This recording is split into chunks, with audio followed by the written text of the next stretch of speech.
Hello, I'm Penny and welcome to Pod Popper's Place. Today we are celebrating the kickoff of Kendra's Card Challenge number 18. Woohoo! I will be sharing with you sketch number 7 for the challenge, and I will be using products from Pink & Main. Pink & Main has this fun pastels pack, and there are so many options in here. I picked out actually 12 different options so that I could make 2 different sets of 15 cards using either the bright versions of the cards from the stack or the more pastel ones. I've already cut out my 4 strips, 2 of each of the C and D papers, and I'm going to lay those out exactly in the way I want them to look when I put my card together.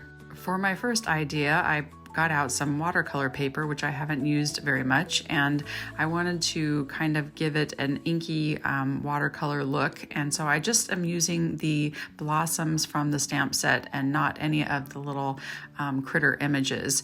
And I had a lot of trouble with my water pen. This is just a water paintbrush kind of thing, and I thought the ink would just watercolor just like a normal watercolor would, but the pen actually like absorbed the ink color, so all of the water inside actually turned the color of what I was using.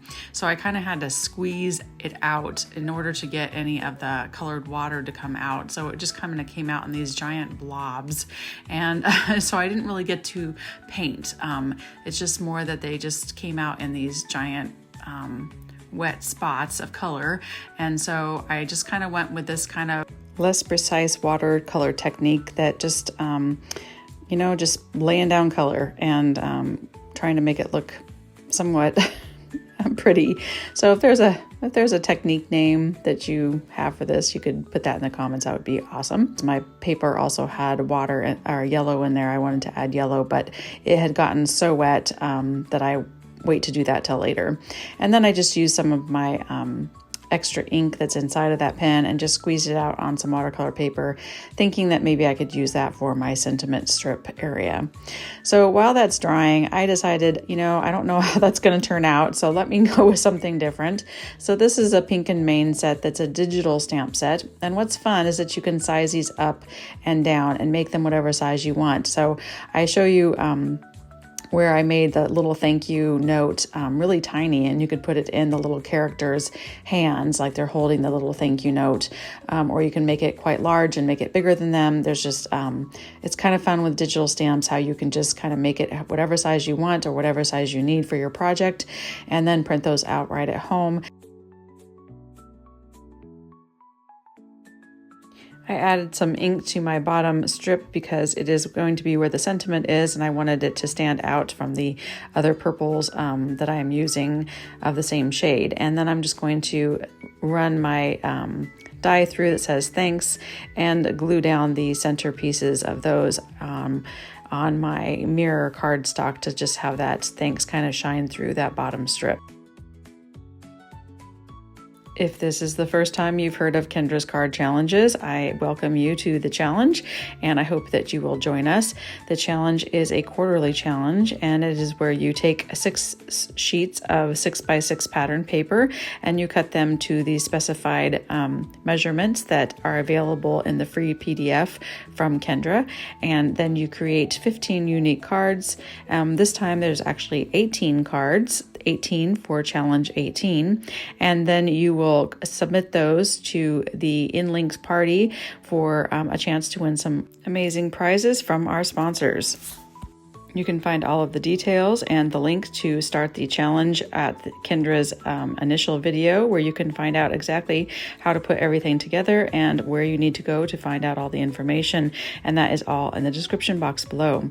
This is a giveaway hop, and there are some wonderful things to be given away. So be sure that you enter the giveaway form in the box below as well. I did get a little bit of liquid glue on my mirrored cardstock, and it shows up really well on this kind of paper, so I tried to get that off with a little bit of water. One part of this sketch that I almost missed as I was putting this together is that there is another strip of paper that goes towards the top of the portion of the card, and I believe it's a 1/2 inch, and that can be any kind of paper. It doesn't have to be the same pattern paper that you use when you initially cut out your measurements. And so I'm using a background sheet where I've already cut out my little circle out of the background, because you're not going to be able to see that after I put my piece on top of there. And this sketch does call for 3 items to be clustered together up there. So for this one, I'm going to be using that little doily circle, my little unicorn, and my thank you note. Don't forget to enter the giveaway and use the code word pink and Maine.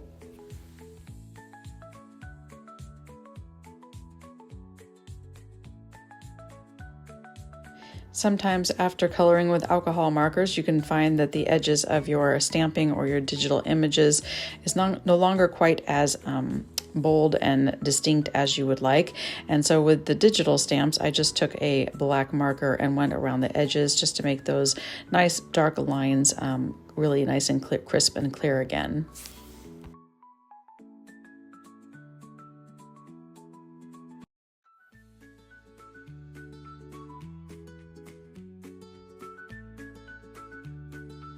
I also decided to take a non-alcohol ink black marker. This is just a water-based black marker, and went around the outsides of the unicorn to keep all of those little white areas from showing on the edges. And you make sure to go from the back when you do this, because it is easy to accidentally get a mark on your image, and then you'll have to figure out a way to hide that mistake. So definitely go from the back. I have learned from experience to do that. And so once I have everything laid out the way I want it, I'm just going to lay those straight down on the paper, and then I'm going to add some embellishments. So I have these fun little iridescent hearts. I'm going to add a few of those, and then I'm also going to take some unicorn that's titled unicorn stickles, and put some dots on there as well, and fill in the heart with the shiny stickles. And it's funny because the little stickles actually take on the purple ink, and they actually do not look like the unicorn sparkles at all when this finally dries. The last touch I add for this card is just some shiny sparkles from this Spectrum Noir sparkle pen, and just put that on the horn and all over the hearts and the mane and tail of the unicorn. I did go back and finish my other card, so I will show you pictures of that at the end. I really appreciate you being here, watching to the end, and I would sure really appreciate it if you would consider subscribing to my channel. I would really like to thank you for spending your time with me today, and I hope that you join in on Kendra's Card Challenge number 18. Thanks, take care, and see you soon. Bye-bye.